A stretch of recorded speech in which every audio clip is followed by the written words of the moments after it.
You ask me of slavery, sir, and I shall not varnish the truth.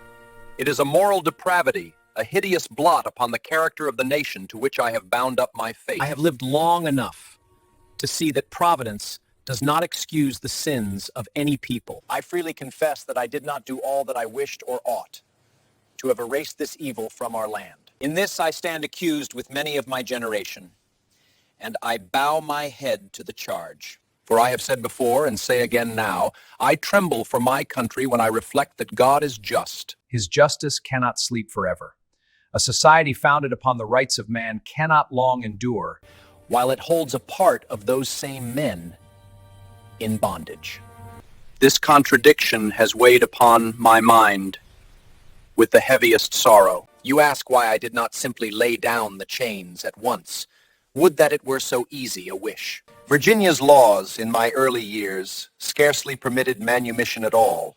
Later on, they permitted it only under conditions that left newly freed souls destitute. And the state was completely unwilling to receive them. The attempt I made for gradual emancipation in our legislature failed by a single vote. My clause against the slave trade in the Declaration was struck out to satisfy certain interests. I proposed numerous restrictions upon slavery in the Western territories. These too found enemies determined to preserve it. I do not offer these circumstances as justification, only as the unvarnished account of a system into which I was born, and from which no single man could extricate the nation by mere private will. My hope was that the rising generation would succeed where their fathers had faltered, and accomplish by reform what the tempest of a single moment could not. And yet, I would that you let me add a word of caution. The memory of past sins is often seized upon by those who desire power rather than justice. Let no man suppose that the tyranny of yesterday may be redeemed by erecting a tyranny of tomorrow. One cannot cure the wound of human bondage by forging new chains under the guise of equality or general welfare.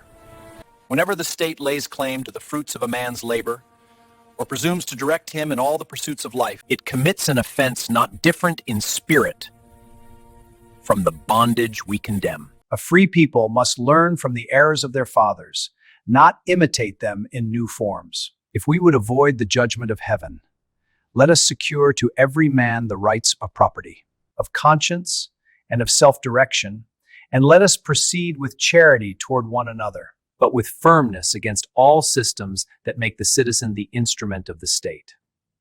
For liberty, once surrendered, is seldom recovered. And the same God who abhors the enslavement of the body abhors likewise the enslavement of the mind. This is all I may offer: confession of fault where fault is mine, regret for what I could not accomplish, and a solemn warning to those who would heal old injustice with new despotism.